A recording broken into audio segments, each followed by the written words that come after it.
Welcome back to What Arty Noobs with General Disturbance. This is the IS-3A. It's a Soviet Tier 8 premium heavy tank, and it was in the loot boxes over the Christmas period. And this one is on South Spawn and Mountain Pass under the command of Captain Ashstorm.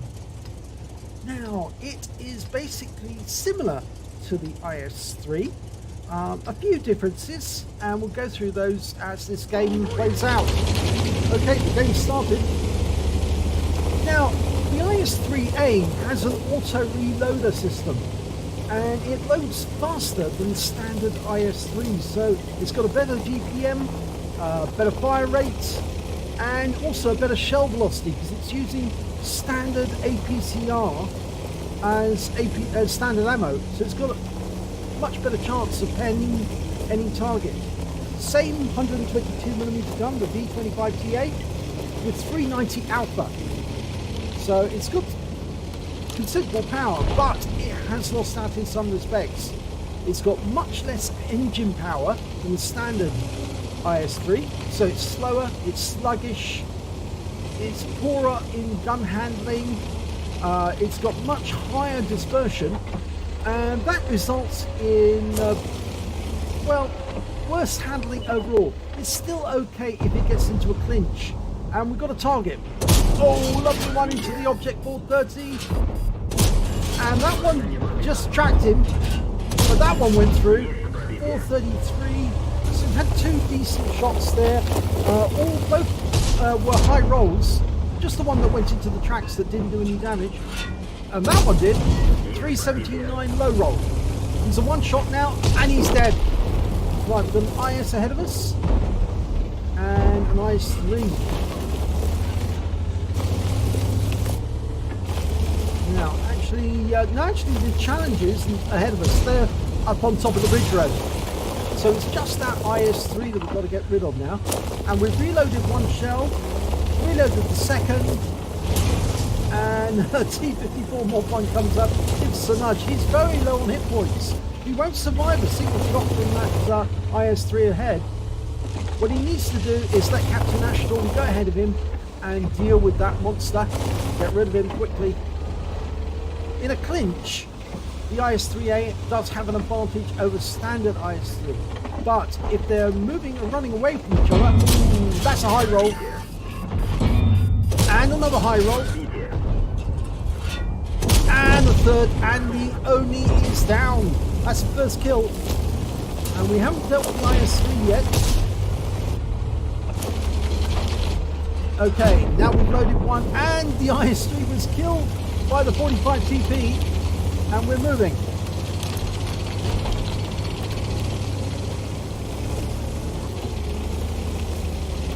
Yes, so overall, the IS-3A is an interesting tank. If you come up to it face to face and try to face hug an IS-3, it's still got the same weak turret that you'll find on the standard IS-3.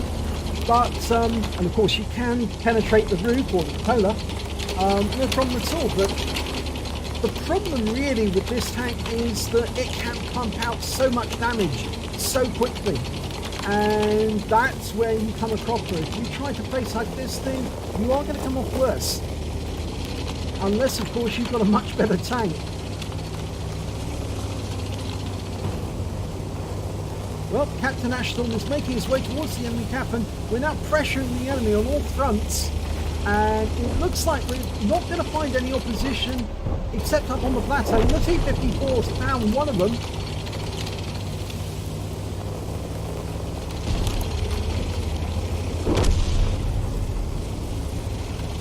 Now, Waffenträger auf Panzer IV. This is a tier 9 enemy. We've got one round in.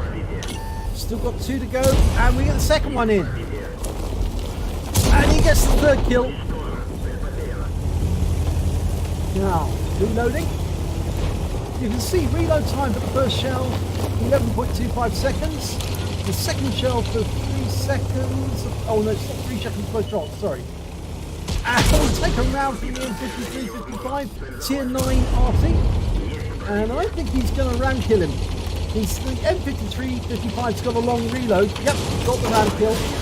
And that's a Kamikaze medal. And that was the last kill of the game.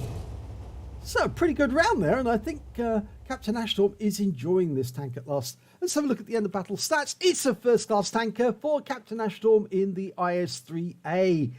So it's the first time he's actually had the first class, because you can see the scrolls underneath. Good indication of this is the first one. And he got a sharpshooter badge for getting 10 consecutive shots on the enemy, and a Kamikaze for killing that higher tier enemy, the M5355, by ramming him, and also a Master Gunner for getting 5 armor penetrating hits in a row, and a 5 for effect for doing more damage than the hit points of his own vehicle. But he didn't get any other awards, but it was a win rate of 7,129, so pretty good game, and he did provide a lot of good support for his team and get a lot of damage on the enemy. So let's have a look at team scores, see exactly where she came out. Well, if we look at this, we can see that he got the highest amount of damage in the game, but he didn't pick up the high caliber. 3,729 hit points of damage. The next high scorer was the Centurion 7-1. He had 2,307, and then we got the Jagdpanther with 2,069. When it came to kills, he was joint at the top. He had 3 kills, so did the Jagdpanther, so did the Object 263, and then we got the Challenger with 2 kills. When it came to base XP, he's got a clean sweep at the top, 1,260 base experience points. Then came the Challenge with 884 and the Jagdpanther with 870. So he scored highly on this game. Let's have a look at detail. Fired 11 shots, got 11 direct hits and 10 penetrations. So only one actually didn't penetrate, and that was the one he fired into the tracks of the Object 430. Did damage of 3,729 hit points, all of it at close range, none of it longer than 300 meters. He received 3 hits from the enemy, and 2 of them were non-penetration. 1 was the result of splash damage. He blocked damage of 1,090 hit points. He spotted 2 enemy vehicles, damaged 4 of the enemy, killed 3 of them, and did damage assistance of 118 hit points. And he managed to get 1 cap point as well whilst he was capping after the M55 was killed. On the credit side, on the premium account, he earned 107,141 credits and got personal reserve bonus of 53,570. And after completing the mission events, he picked up 53,571. So his total came to 214,282 credits from one game. And after repair, ammunition resupply and consumables, and remember he used standard ammo in this, standard APCR, he actually ended up with 159,315 credits. So I think it was well worth all the money that he spent in the loot boxes, which cannot really have been that much, because I seem to recall he got it after only getting a few boxes. He didn't actually have to spend a lot to get it, and I'm sure he's enjoying it now. Earned 1,890 XP, 756 completed the mission, 189 because this is a premium vehicle, took home 2,835 experience points altogether.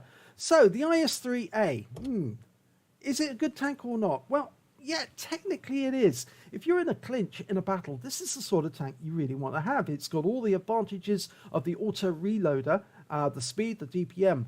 The only drawback really is that abysmal gun handling and the poor speed. But if you can overlook that, then it's a good tank. The bad side of it as well is it cannot be used as a crew trainer. Not really, because it's only got a 3-man crew. And you've got a commander, a gunner, and a driver. So you're not really going to be able to train a full crew from another tank if they've also got a loader in their crew or a radio operator. So you are going to miss out on that side. The other thing, and it should be of note, and this is historical aspect, is that the Russians have always had trouble with their auto-reloading systems. Or auto-loading systems. They've installed them in many of their tanks, and they frequently find that the system jams. And when it jams, the commander has to stop what he's doing and actually fix the jam, whilst the gunner and the driver are still the only two carrying out their proper job. And that puts their tanks at a bit of a disadvantage, that jamming of the auto-reloading system. But, this is what the Soviets decided to do. They decided to go down this route, maybe because they thought it was safer and quicker to reload. Certainly the IS-3A does reload quicker, but maybe wargaming ought to factor in the fact that sometimes these auto-reloading systems, they're not as efficient as the human-crewed version, and maybe they ought to factor in the fact that it does actually jam. In fact, I'd be quite interested to see an IS-3A or a Progetto with an auto reloading jam in their system instead of an ammo rack, which means that they are unable to reload fast, and it slows down their reload system simply because the auto reloading system has been jammed. So they're blocked from reloading. That would be quite interesting. But if you enjoyed this replay, please give it a like and do subscribe to our channel, and hopefully it'll be your replay that I'll be featuring in the next video.